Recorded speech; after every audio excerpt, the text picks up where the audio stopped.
In this video, I'm going to be giving you some tips and tricks to destroy every single boss in the first sea. And starting off, the very first boss that we got here is the Gorilla King. This is literally the very first boss of the game, which means he's also the weakest boss in the game. He's literally just a level 25 boss, and you can find the boss on the subsection of the Jungle Island. And one thing you should know about every boss in the game is that every single one of them have hockey, which means it doesn't matter if you're higher level than them with an elemental fruit. They can still hit you no matter what. This boss has a total of 950 HP and does around 28 damage per punch, and 73 total damage for his ground slam attack. And you should definitely keep your eye out for that attack because it's definitely the most overpowered attack that he has, because he literally locks your character in place and you just have to continuously take damage. And to avoid this attack, I recommend using your dash. So the way you fight him should be you hit him once and then you dash backwards. That way you can dodge the attack if he's about to use it. But anyways, once you end up defeating this boss, you're gonna get a total of 7,000 XP as well as 2,000 belly. Not that crazy, but it is the first boss in the game, so it's honestly kind of worth it. And he also respawns every 2 minutes, so make sure you keep that in mind. Moving on to the next boss, we got Bobby. Bobby's a level 55 boss, and it takes him only 5 minutes to respawn. Not as quick as the Gorilla King, but way faster than most other bosses in the game.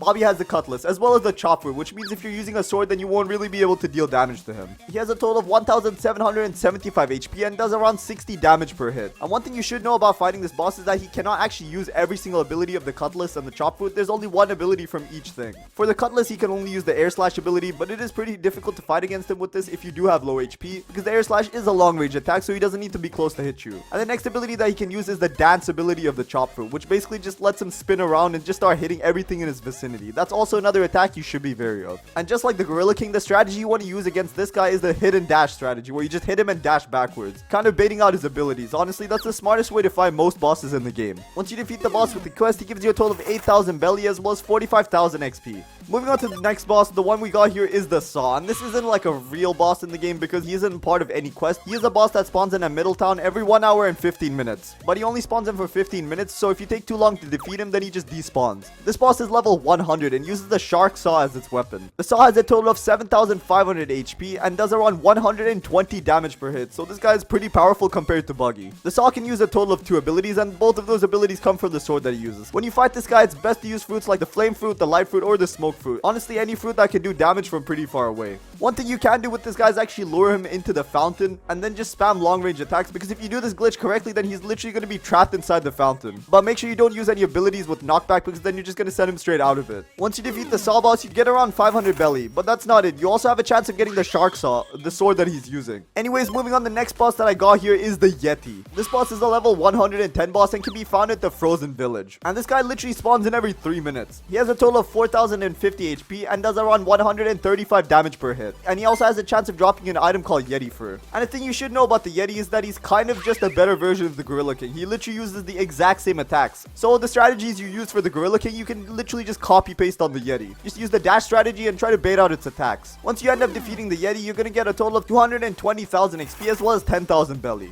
Anyways, moving on to the next boss. This boss is called the Mob Leader, and just like the Saw, he isn't really part of any quest in the sea, but he is an NPC you should defeat if you want to get the Saber Sword, which I definitely recommend doing, because if you get the Saber Sword, then you also can get Observation Hockey, and that's honestly an essential in Blox Route. This boss is level 120 and he can be found in an island called the Gene Luck Island, which is kind of hidden from most other places. He uses the katana as his weapon and does 130 to 145 damage, and he also has a total of 2,600 HP. And the thing you can abuse about this boss is that he actually has way lower health compared to most other bosses in the game, and he doesn't really have proper movement, so he's honestly one of the easiest bosses to fight in the whole game. But you should know that his respawn time is extremely quick, because it literally only takes 1 minute. If you're looking to gain bounty, this is definitely the boss that you want to be farming. But keep in mind, fighting bosses only maxes your bounty to a total of 2.5 million. Anyways, moving on, the next boss that we got here is the Vice Admiral, who's a level 130 boss, and he can be found in Marine Fortress. He uses the triple katana as a weapon, has a total of 4,150 HP, and does around 140 to 160 damage. When you defeat the Vice Admiral, he has a chance of dropping you an accessory called the Coat, which is honestly pretty decent. And to fight this boss, I recommend getting him stuck behind a wall, and this is one of the most overpowered strategies, because if you get him stuck behind a wall, then he can't hit you, but you can hit him, which makes it extremely easy to kill him. Literally just spam your M1s. Even if you hug the wall, he can't even hit you. Once you defeat him, you get a total of 15,000 belly as well as 415,000 XP. Moving on, the next boss that we got here is the Saber Expert, who's a part of the quest to get the Saber Sword. This boss is level 200 and he was literally added at the very start of the game. He has a total of 11,000 HP and does around 300 damage per hit. And he also uses the Saber as his weapon, so you already know he's difficult to fight against. But a good thing is that when you defeat this boss, you actually have a 100% chance of getting the Saber Sword dropped to you. So what I recommend doing to fight this guy is actually very similar to the Vice Admiral. What you have to do is just kind of exit the room that you're going to be fighting him, and then you can basically just spam long range attacks and you literally won't be able to do anything. But keep in mind, he does have a long range attack with his own, so if you get too close to him, then he's going to be able to destroy you. Moving on, the next boss that we got here is the Warden, and this guy's a level 220 boss. He uses the dual katanas as weapons, has a total of 8,600 HP and does around 130 to 160 damage per hit. And you can find him at the prison. And the way that you can fight this guy is actually extremely cheesy. What you can do is literally stand at the top of this very specific part of the prison and he literally won't be able to reach you. You can just spam him with long range abilities and he's just going to be trying to hit you. He actually doesn't have any long range abilities, so if you fight him with long range abilities, then he literally can't do anything. And when you defeat this boss, you get a total of 850,000 XP as well as 6,000 belly. Moving on, the next boss that we got here is the Chief Warden, and you can also find him literally at the same island. This is a level 230 boss who has a total of 10,400 HP and does around 440 damage per hit. He also has a chance of dropping you the Warden Sword when you kill him. And the strategy to kill this guy is literally the exact same as the Warden. He does not have any ranged attacks, so you can just stand in the exact same place and just spam long range attacks at him. And then you should be able to kill him in a matter of minutes. Once you kill him, he's going to give you a total of 1 million XP as well as 10,000 belly. Moving on, the next boss that we got here is also located at the prison. This is the Swan boss, who's level 240. It has a total health of 11,700 and does 230 damage per hit. He also has a chance of dropping you the pink coat. And one thing you should know about the Swan boss before you fight him is that he actually uses the old version of the spider fruit, which is a string fruit, and also the basic combat style. And he only respawns every 30 minutes. And the best way to fight this guy is to just keep your distance and make sure you're spamming your dashes at all times, because he literally has an ability that magnetizes to you. He can hit you with 100% accuracy. So if you're not dashing around, then you're probably going to be getting hit by this ability every single time. So make sure you got your finger on that Q button. Once you defeat this boss, you're going to get a total of 15,000 belly as well as 1.6 million XP. Damn, that's a lot of XP. Moving on, the next boss that we got here is the Magma Admiral, and you can obviously find this guy at the Magma Village. He has a total of 14,750 HP and does around 284 damage per hit. And the weapon he uses is obviously the Magma Fruit, or at least the old version of it. Once you kill him, he has a chance of giving you a gun called the Refined Musket, which is honestly a pretty weird drop for this guy. It doesn't make sense for a Magma Admiral to drop a gun. And a good strategy to fight this guy is actually use the Magma Fruit, and that definitely gives you an advantage because you're literally fighting the guy with a better version of his fruit. Even though he has the old Magma Fruit, he's only restricted to using two different abilities of it, the Magma Column and the Magma Fist. And you should also keep in mind that you are fighting in a volcano, so a part of it is actually covered in lava, and if you use the Magma Fruit, you can walk on that lava without taking any damage. And you can obviously also use the good old hidden dash technique where you just hit him and dash back and just repeat the process until he's dead. Once you defeat him, you get a total of 15,000 belly as well as 3 million XP.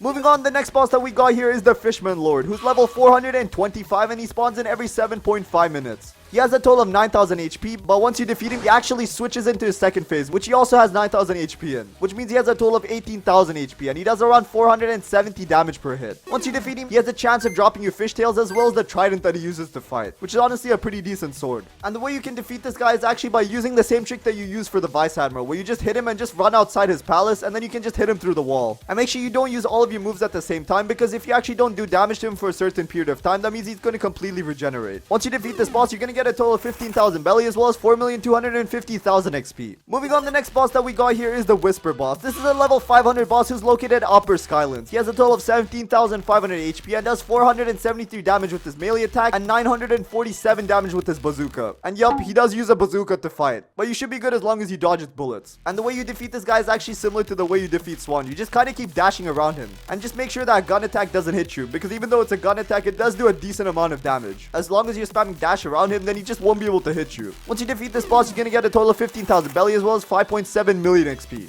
Moving on, the next boss that we got here is the Thunder God, and this boss is level 575 and he spawns in every 10 minutes at Upper Sky. He has a total of 22,875 HP, and the damage he does actually depends on the move he uses. The first two moves do around 850 damage, and the second move does almost 1,000 damage, which is honestly pretty OP.